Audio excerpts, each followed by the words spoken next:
Hi, 8th grade. This is lesson 1 of module 7.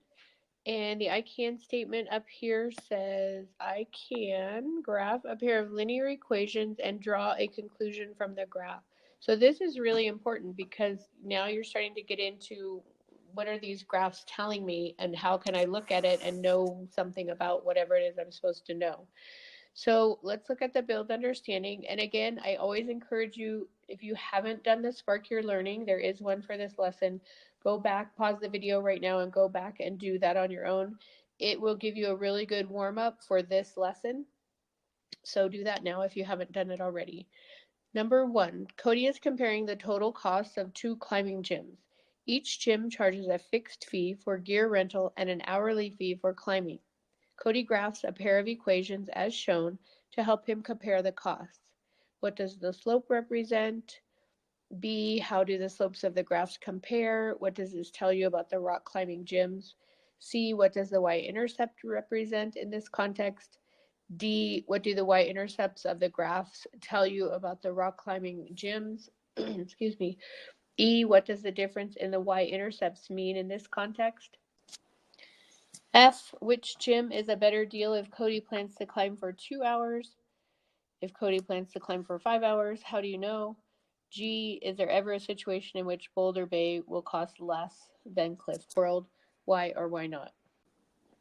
So go ahead and pause the video here and take some time and do A through G, and then we'll come back and work on them together. So now let's look at this together and work on it together. What does the slope represent in this context? So again, remember the slope is always the constant rate of change. And if you're looking at the graph, it's the number of dollars per hour. So it's the hourly fee. Oops, sorry, I'm on the wrong thing.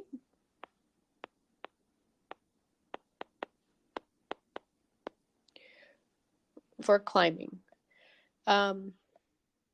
B, how do the slopes of the graphs compare? What does this tell you about the rock climbing gym? So they both have the same slope. You can see that they're parallel lines. So you can say the slopes are the same. Oops. It's kind of hard to tell from the graph, and they don't give you any equations or anything. So I drew, you can see the red that I drew. And if you look here and you start the green line, this line, Boulder Bay, and you go from the 8 up here to 28, that's 20. So that's the rise, 20 over the run. From here, that's 4. So that's 20 over 4. So I went from 8 to 28 and then over 1, 2, 3, 4. You can see that comes up and that line is right on that point there. So 20 over 4 we know equals 5. So the slope for both lines is 5 because they are the same. So they both have a slope of 5. And so that tells us that both gyms charge $5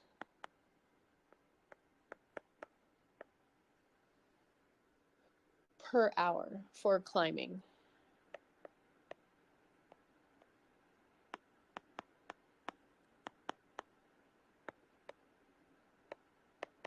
To climb. So what does the y-intercept mean? So again, the y-intercept, this one is here and this one is here. Remember, that's the initial value. So that's going to be their fixed fee for gear rental. Oops.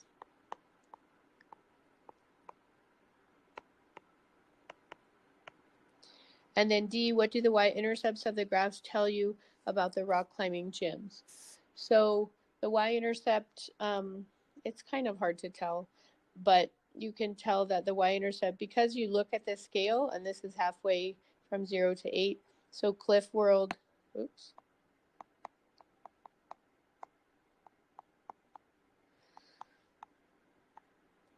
charges $4 for rental, and Boulder Bay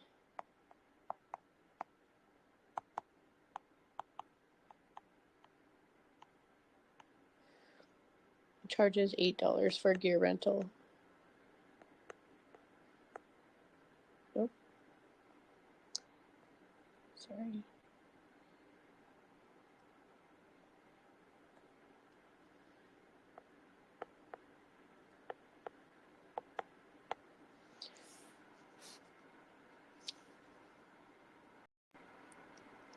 E, what does the difference in the y-intercepts mean in this context? Well, I'm guessing you've already figured that out, that they have different costs for gear rental. Boulder Bay charges twice as much. So there are a lot of different ways you can explain that. Boulder Bay charges more, Boulder Bay charges twice as much, whatever you want to say.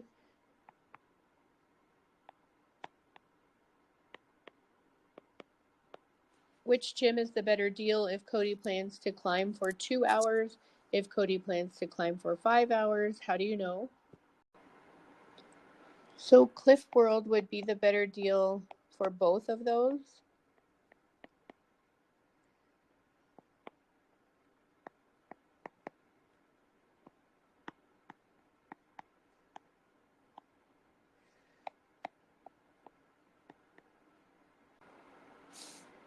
And you could say there are a lot of different ways to say this. They both charge the same per hour, but Boulder Bay has the higher rental fee for the equipment. So Cliff World will be cheaper because the hourly rate is the same. So I'm going to let you write that however you think is best. G, is there ever a situation in which Boulder Bay will cost less than Cliff World? No, and that's related to the last question. Their rental fee is higher.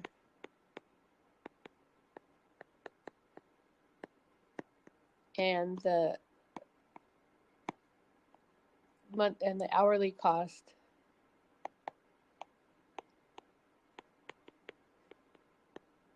charge is the same for both.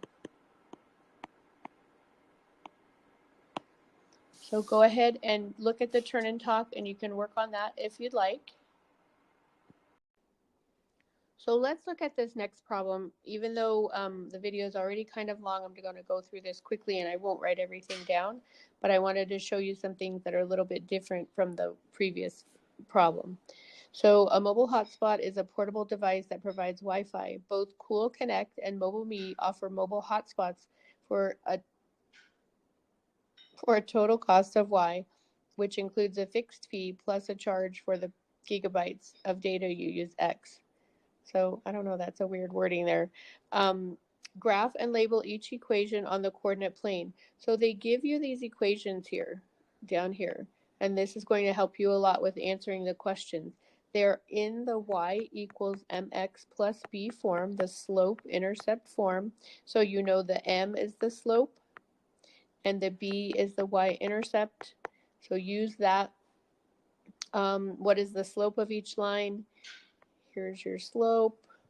0.5 and 2. And what do the slopes tell you? Remember, the slope is the constant rate of change. So that is going to be the amount of money they charge each month for the number of gigabytes that you use. C, what is the y-intercept of each line? Here's the y-intercept, remember. And what do the y-intercepts tell you?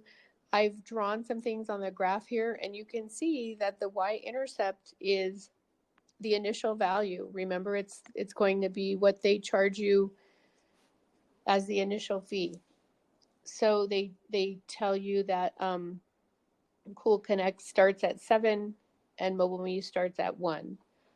That's their fixed fee that they start with at the very beginning.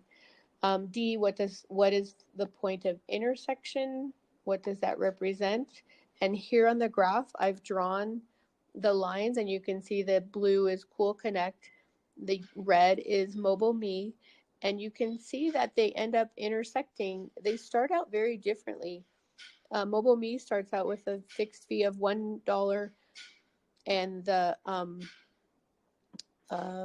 MobileMe Cool Connect starts out with a charge of $7. That's a big difference, but you can see where they intersect, that changes because the steepness of MobileMe, and that's their the difference in it's 4 times the cost per gigabyte. So that's what that'll tell you. That's where the cost is the same, where they intersect. And then when does one mobile hotspot cost less than the other? Explain your thinking. So initially, Mobile Me costs a lot less, but there is a point where Cool Connect starts costing less. So think about that and how you can explain that. Um, I'm going to stop here. You guys are going to do that on your own, and then you can do the rest of the lesson on your own. But hopefully this little bit helps to do this part of the lesson as well. So then I will see you in lesson 7-2.